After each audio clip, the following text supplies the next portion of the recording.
Hello, everyone. My name is Mark Kagayama, and I'd like to welcome everyone here to Be Your Own Hero. Hopefully, you could please subscribe, like, make a comment in the comment section of the video. It really helps us to get further support and gets it out more widespread. Uh, Doing very, very well. It's really, really nice here in Texas for us. Summer starting very moderately, so it's real pleasant. We really enjoy this weather. I am so excited to have a returning guest, a friend of mine. His name is Brian O'Sullivan, and he's from New Jersey, and he's got a great, great cancer story, which we're going to get further into. So at this time, I'd like to bring on Mr. Brian O'Sullivan. How are you today, and what's going on? Mark, I'm feeling pretty good. Thanks for. I'm always honored to see you, whether it's in person or virtual. I've only spent time here once in person, but we got to do something more about that to change that as well. So I look Absolutely. forward to the next one. I'm doing pretty well. Feeling pretty good today. It's we got over. Well, it's funny. We had like a 3 day heat wave here where it was like 100 degrees. And, and I'm in Jersey. My mother's down in South Florida, and I was messaging her. I was saying, I hope you're enjoying the coolness, the low, because the temperature was about 10, 12 degrees cooler down there than it was up here. And it's like, wow, it just seemed kind of like the universe is not where it's supposed to be at that point, but that's okay. But today's like 87. It's red. It feels like a whole big difference down there. You know what I mean? It just feels like it's like stepping in an ice box compared to Very the other nice, day. very nice. I would love 87 degrees too. We're probably in the low 90s, but it's all good. Definitely. My preferred temperature would be between 65 and 70 all year round. That would be ideal for me. It's not too hot. It's not too cold. It's just it's so. Uh, the only way I guess to get that is to stay inside all day with that temperature set at like 68. That's right. That's right. That's not Can't do that. I where can't we're do that. at, though. We have too much living to do, and that's what we're That's doing right. here. That's right. I can't do that. I can't stay inside all day. It's done that. Stay inside my head too. That's another one. But yeah, Absolutely. today we're living, we're surviving, we're thriving, we're moving stuff forward. And like I always say, Brian, Mark, and many others win today, cancer loses, and we're here today. Definitely, one day at a time. Show us your shirt, Brian. Oh, sure, sure. Yeah, yeah. Okay, so it's Brian's journey right there. Actually with the QR code. So if anyone wants to scan the QR code, you can find my socials and different things like that as well. So I didn't come up with that idea. I have some friends who are much smarter than I am. Yeah, but no, I wear green. As you see, I wear the neon green. This is the color of, well, lime green, neon green. I call it lymphoma green because it's the color of the cancer ribbon. You know how like white white is lung cancer, pink is breast cancer. Well, this is lymphoma. This is the lymphoma ribbon.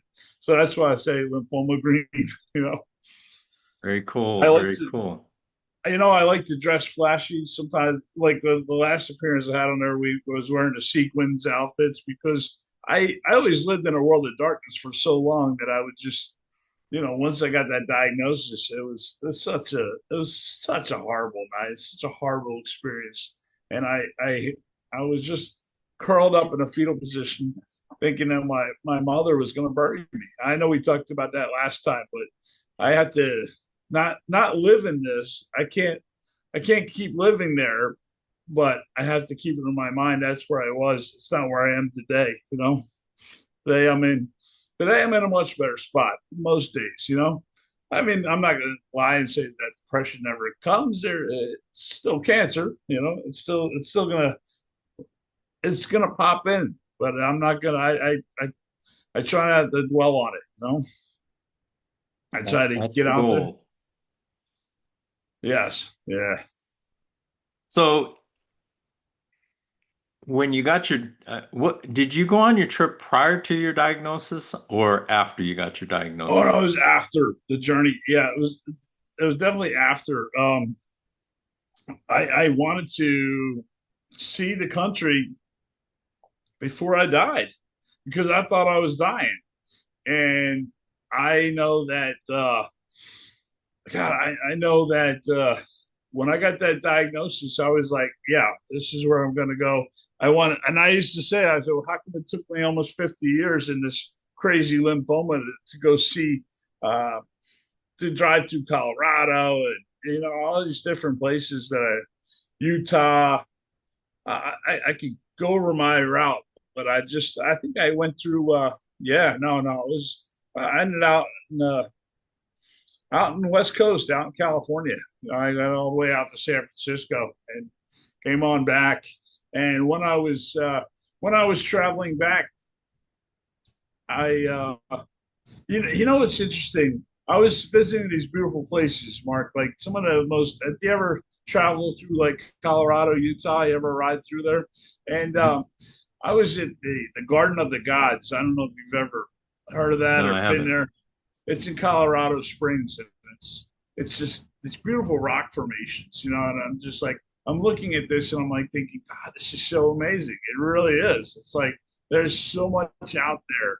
It's like I've been to Ireland. I spent some time in Ireland, but I and Canada, Mexico, but I've not. And then I was thinking like I want to go to Italy, I want to go to France, but there's so much in the U.S. I want to see too, though. It's like it's amazing. So What was your favorite place? I would, yeah, I definitely would say Garden of the Gods was very. It was just very spiritual. It was a spiritual moment for me there. I mean, I spent some time in Las Vegas. And that's, that's Vegas. I don't gamble. I don't drink. I don't. So it's like I just know that I there's a lot of other things to do out there. There was some cool stuff to do out there. I took a helicopter ride over the strip, which was pretty awesome. Because again, it was part of my bucket list. And I remember people like, oh, aren't you afraid of dying? I'm like, well, yeah, but cancer's gonna, that's, I'm afraid of cancer. I want to see this stuff. So I'm not, anyway, it wasn't like I didn't have a death wish. I just was like, oh, I got more to fear with this disease, this fatal, non curable disease I'm facing. That's what I thought I was doing. So, plus I was able to work out there too. I was doing DoorDash and Uber Eats and things like that, Instacart, and that's pretty like there's nothing better than delivering McDonald's in the cornfields of Iowa, right? Yeah, no, it's fun. You see the South Dakota, I went to the Badlands and Pikes Peak. I'm trying to think of this. In San Francisco was some I had gone back to San Francisco in December of 21. But I don't want to digress here. So I, yeah, I'll tell you the weirdest part. I'll tell you this funny part of this trip, Mark. I was traveling through, and this was the first time for me. I was traveling, and I was in Indiana, and I'm driving through, and I wanted to get into Illinois. I wanted to go over by South Bend because I was planning on visiting Notre Dame campus the whole day, the next day. So I wanted to, and it was raining and it was storming and all. And I was like, and I'm like, I want to make it to this point there. I'm looking through this cornfield and I'm sitting there thinking, like, I'm like, oh, the cancer's not going to get me. Freddy Krueger's going to jump out of this and get me, then it'll be done. Right. So here I am and I'm driving and I'm like, I'm looking straight forward. And now the clock, my clock turns back an hour. And I'm like, what just happened? My clock actually rolled itself back. And I'm just like, this was the most bizarre. I thought for sure it was Twilight Zone or I was going to die here at this point. I'm like, this just really capped it off. I'd never crossed over the daylight savings time type where you set the clock, where you roll the clock back. I'd never driven through there. I'd been on a plane and stuff like that, but didn't notice it, what I mean? So, but this was just, and it was just like, it was one of those weird moments. I'll never forget that. But no, I had a good time in Illinois as well. Indiana, I did a little sad. Not, I yeah, there was good things. Also, Utah is pretty amazing. I got to see some of the national parks, and that was fun. It was a good time.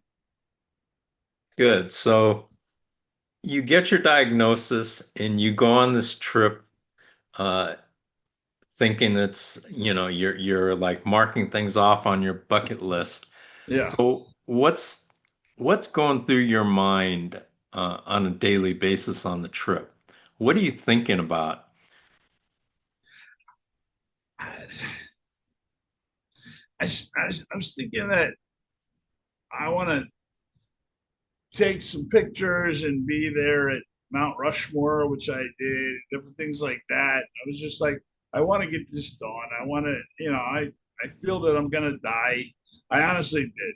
I just, I, and it was like going through my mind was like, I also had some hope, a little bit of hope. Now, I mean, I eventually, okay, so the doctor I saw said we're gonna treat you using the most current cutting edge treatments, and for my age, because I was young with this diagnosis, they said at 49, but I had glimmers of hope that I'm gonna get better.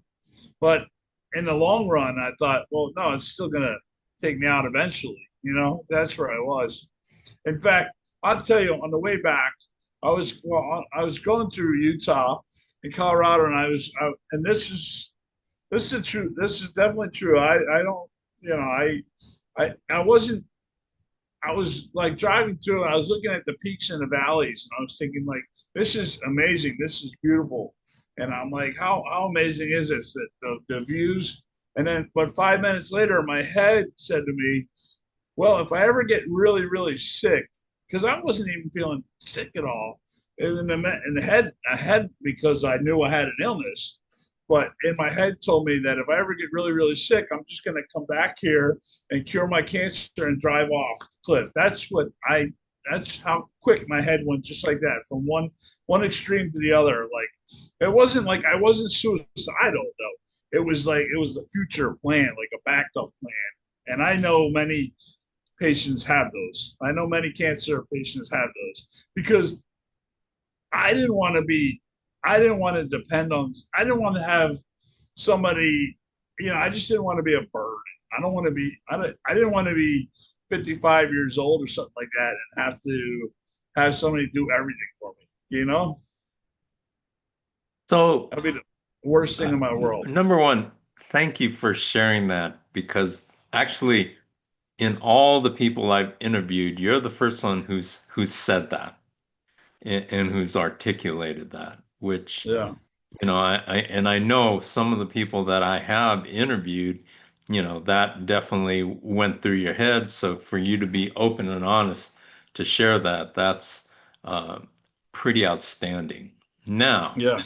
at what point did you turn your mindset around and say, "Hey, I can make this thing"? What point was that? Well, I knew that when I came back from my trip, and now we're talking about October 2021, because I spent a month and a half on the road there. I was sleeping in my a lot of times I was sleeping in the back of my SUV in Planet Fitness parking lots because I had the membership and I could go in there and shower and they were open 24 hours. And yeah, I was good. I was half tempted to make a video one time of, like it's fun to stay at the Planet Fitness. I was going to do that. I still might make that video. That'd be pretty funny, like the YMCA. But I just know that I didn't do that. But people, so as I'm coming back, and I know in October I was going to get treated using these treatments that Dr. Gua and Hackensack wanted me to use. So I thought I was okay. So there's some hope here, but I was in Columbus, Ohio, and I got a call. I was supposed to start treatment like 3 days later, and I got a call from the doctor telling me that the insurance company has denied your treatments. Denied your treatments, and we're gonna fight for this. We're gonna they want we're gonna fight, and we're going to get this appealed because he was going to work with the original oncologist too. So I was like, okay, well, if I knew if I knew that I was going to get denied, I'd have stayed out on the road there. I'd have stayed, but you know what? It was time to come home. It was time to get back. I didn't have a lot of money. I was, like I said, I was delivering DoorDash out there. I was delivering DoorDash in the middle of the country and sleeping in the back. And hey, I get it. Full time RVing is cool, but it's like maybe that might be my future one day, driving around again like that. That would be pretty awesome. But anyway, let me get back here and talk about the denials. Okay, so the denial letters started coming in. I was reaching out to my family. I was letting them know. I said, I'm getting denied for this targeted treatment. So here we go, October 21. I'm just getting denials, denials, denials all the time. And my head starts getting worse and worse and worse again. Because now I'm thinking, like, now I'm just going to die and they don't want to treat me. That the insurance company was determining who lives and dies in this country. That's what I was thinking, because they're hiring people just to say no. And I know that I, it was a tough time because my numbers kept getting worse. My numbers, because I was still getting blood work, and my numbers kept going up and up. And I just thought, I thought I was going to burst. I went back to San Francisco, and I wanted to spend some time there. This time I flew out there because it was, and I had some people I stayed with, and that was cool. But I was at the Golden Gate Bridge, Mark. I was standing outside the Golden Gate Bridge, and got my LabCorp results that my white blood cell count had raised from 100 to 150 in 1 month, and I was just like, oh my God, this is horrible. Your white blood cell count is not supposed to be higher than 10 or 11, and mine is up to 150, and it just shot up 50% in 1 month. Ironically, I'm standing outside the Golden Gate Bridge where people have jumped, and I'm like, I didn't have that feeling coming back. I didn't have that. I honestly didn't have that feeling at that point, but I was just like looking out, like, and just like looking up in the sky and saying, what's going on? I just want to get better, and I'm just getting worse. And nobody's doing a damn thing for me. I paid into the insurance company for years. I paid my premiums, and I thought, and when I get sick, all of a sudden now this is what I'm at. So lymphomas, the insurance company was a bigger battle than lymphoma, almost. And so now we're talking December of 21. I went back to celebrate the holidays with my family, and my mother, and went back to celebrate. And I got a call from oncologist number 3, as I call it, University of Pennsylvania. So I got a call from University of Pennsylvania. They wanted me to come in to see oncologist number 3. So I went to see the doctor there, and he said to me, the insurance company wants to pay for basic chemotherapy, but when it fails, they'll pay for the second round and I was just like, when it fails. And he told me, he said, they know, the insurance company knows not everyone makes it past the first round, and it's horrible. It's horrible. I just became a number at that point. And I went to, but he said to me, there is a doctor at Memorial Sloan Kettering who's using the same types of treatments in a clinical trial. And would you like to? And I said, I would love to, so he got up and he emailed this doctor, my BFF, Dr. Anita Kumar, my best friend at Memorial Sloan Kettering. He emailed her and told her about me and my situation, and he said, I wish you the best of everything. And so a couple of days later, I heard back from Memorial Sloan Kettering. So that's where the hope was starting to come back. Now we're going into January of 2022, and my numbers are still sky high at this point. I went to get my white blood cell count on, and it had gone up another 50 points. My white blood cell count was around 200 at this point, And now I ramble. You want me to just keep going, Mark? Okay. No, no, no. I just said wow to the number. Yeah, oh yeah, yeah. So I just kept they said to me, they said, this is where you're uh and they told me about the eligibility for the trial. We did more bone marrow biopsy, more other tests, and I've had three bone marrow biopsies so far in life, and it's things we have to do. I know that they to detect this. So I she said, if you can start February 3rd, 2022, as long as you match the rest of the criteria, and you will know that day. So this was a couple weeks later, and they wanted to get more results done. So I came back the night before, stay over at the hotel. Actually, Memorial Sloan Kettering had given me a grant to pay for some housing and different things like that for when I needed to come for treatments, which I'm grateful for.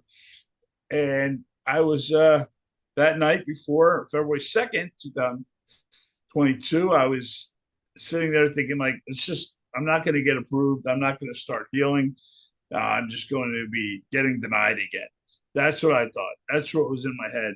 So February 3rd, 2022, I was in Dr. Kumar's office. My brother was with me, and my cousin, the doctor, was on the phone, and she was on my foot, and the doctor and the research nurse were there. And Dr. Kumar said, you can start healing today using, she said, you can start healing today using, you've been accepted on the trial if you want to. And I put my head down. I just started crying, Mark, because I was so depressed. And I just was like, my numbers was 209 that day, 209. And it's just, and eventually what happens in my head, what happens if your white blood cell count just keeps going and going? I don't know. I don't, it's like, all I knew was it was 2,000% higher than it should have been. And I had so many advocates for me. I started healing that day, and I really basically I started talking about my journey online that day because I I was only really telling, like, staying with, like, family, family and some close friends. I wasn't really putting a whole. I did put my trip out there, my trip out the west, but I wasn't really talking about the. I don't know. So I was talking about it, yes, Facebook and Instagram. But I reached out on other areas like LinkedIn, and where I connected with you and Tim and so many others. That once I started getting treated, and I was feeling a lot better.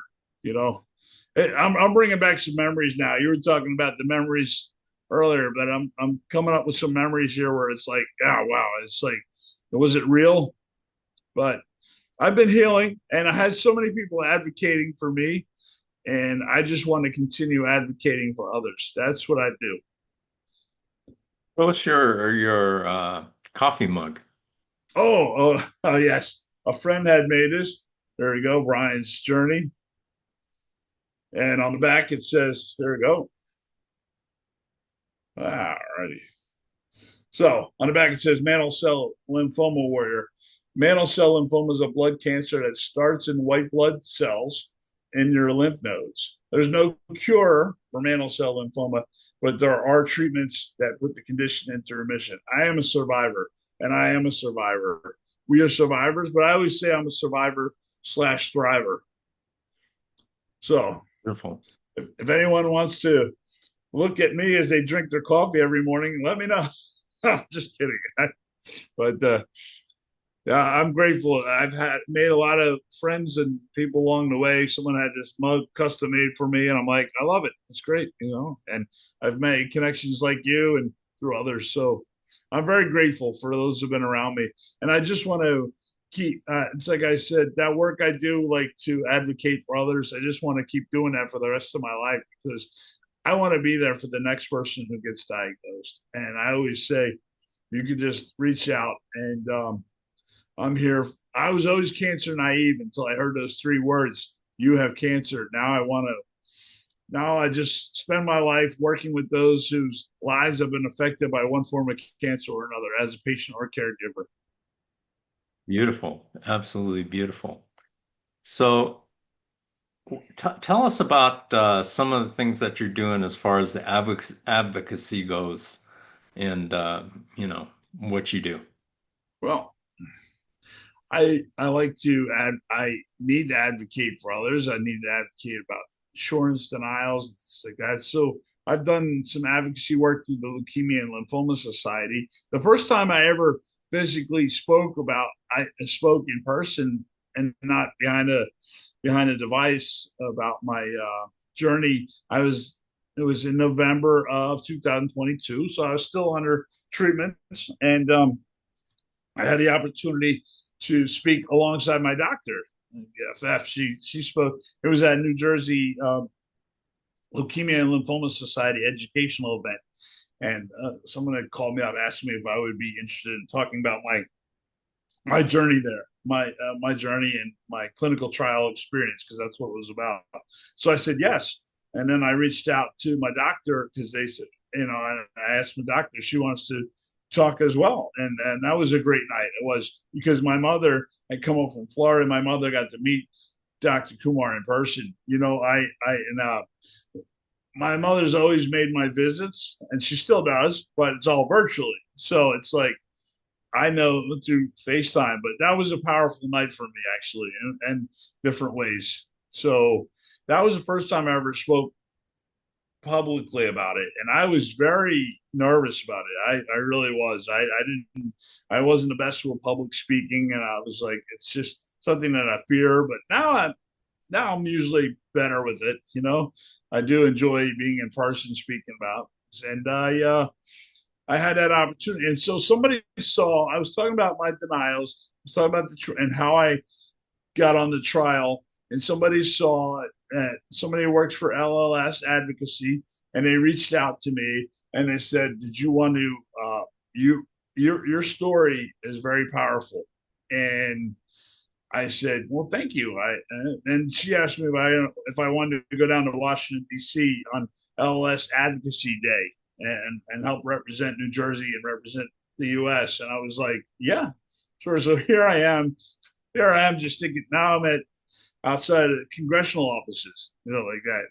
I had to, you know, there I am thinking like, just a year and a half ago before, I just thought I was dying. And now I'm speaking to policymakers and so that's if I can talk to someone, if my story can reach one person, whether it's a patient, whether it's a caregiver, or whether it's a policymaker, or whether it's a pharmaceutical company, a medical doctor, and that's a beautiful thing. And if I can't, I tried, So I've been grateful to do that a few times in DC, and then locally, I've been advocating with the American Cancer Society as well. So I I try to get around and I try to help others. Like you said something about my. I'm sorry. Well, that's awesome. You're, Absolutely awesome. So, a couple of questions before we close out, Brian. How has cancer changed your life? well, it went from. I mean, I used to. I would like do fundraising for the Special Olympics New Jersey, and that was one of my favorite. That was one of my favorite organizations, Special Olympics New Jersey, and I would do. I did polar bear plunge 5 years in a row for that, and doing that down in Seaside Heights and raising funds in other ways and I did some volunteer work too with them, and it changed my life because now I'm actually working with fundraising because I do different things for the Leukemia and Lymphoma Society, like Light the Night and the Big Climb, and I try to do what I can for others. But now it's personal. Before it was just like I love Special Olympics, I do, and I think the athletes are amazing, and sometimes I think like I'd like to get back into volunteering with that. But you know what? I know my calling. My calling is to help those like me, other patients, other caregivers, show that there's some hope. There's some hope out there. It's not a death sentence. There's a lot of advancements being made. I've been feeling good, and I know this. Do I feel that the cancer is going to come back? I do, because it does come back. But people had that's this mantle cell lymphoma is one that's I know people who've gone 20 years without it coming back, and maybe that's for me. I don't know. So I always just say one day at a time. I take it.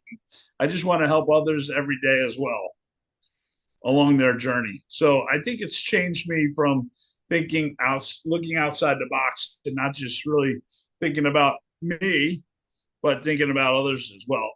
It's not like I didn't think about others before. I definitely did, but now it's really personal. Now it means something to me.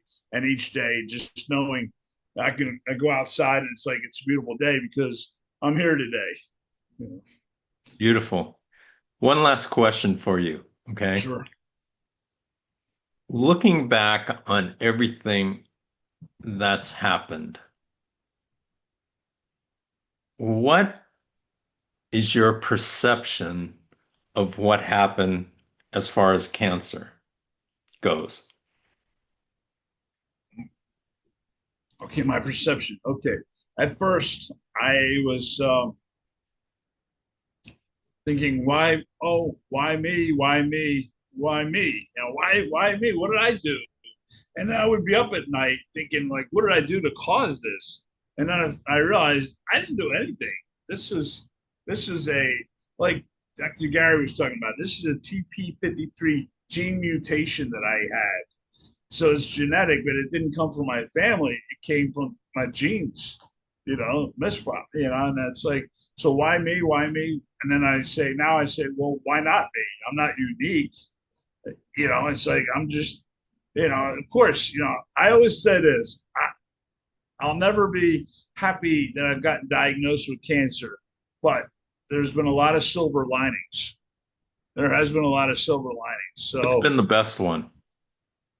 um, to to hug another survivor and hug another survivor just to meet and just be like, that bond I have, because I joke around, I say I can't shake hands with survivors. I got a hug, you know.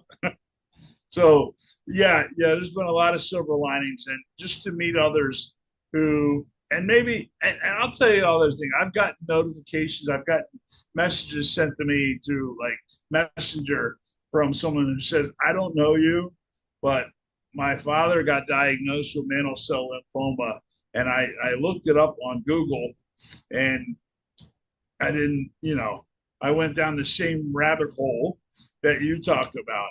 But I put hashtag mantle cell lymphoma on Instagram, and I saw you wearing crazy colors, talking about living life one day at a time. So I think I'll always remember that. And I did connect with her and her father, not in person, but I did connect with them with the social media. And I'm just grateful for that opportunity. I've had other opportunities.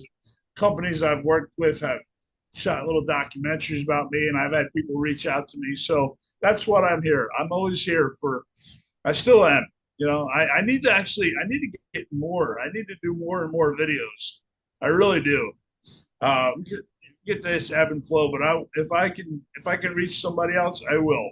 I definitely will. And anybody, if you looking at this, if you're struggling with a disease, whether it's cancer or what, and you want to talk to somebody who cares and has been there, you can just look me up, Brian O'Sullivan, just type mantle cell lymphoma, and here I am.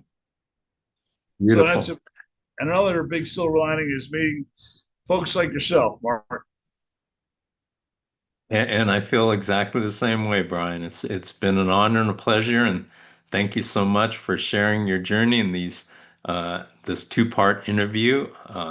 You shared a lot of really, really great information, information that can definitely help people. So thank you so much for joining me on To Be Your Own Hero.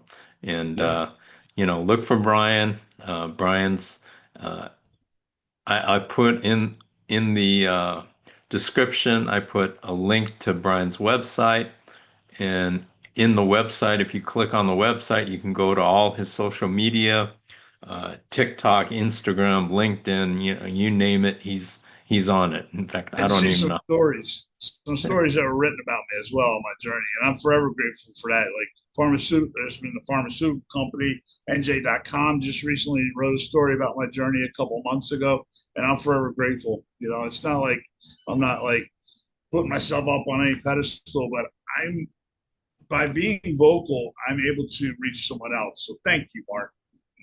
Thank you, Brian. And thanks to all of you out there for joining us at To Be Your Own Hero. And please like, subscribe, make a comment in the comment section of the video. And we'll see you next week for another video. But in the meantime, life, as both Brian and I know, is so precious. Life is a gift, and it's meant to be lived. It's not meant to be uh, you curled up in a ball feeling sorry for yourself. We only go around once in our lives, and so why not make the absolute most of it? Time is our most precious commodity. So be sure you use it wisely. And I wish everyone a fantastic week and use that time that you have to the best of your abilities and make the most out of each and every day, each and every hour, each and every minute, and each and every second. Thank you so much for joining us at To Be Your Own Hero and have a phenomenal week. Take care. Thank you.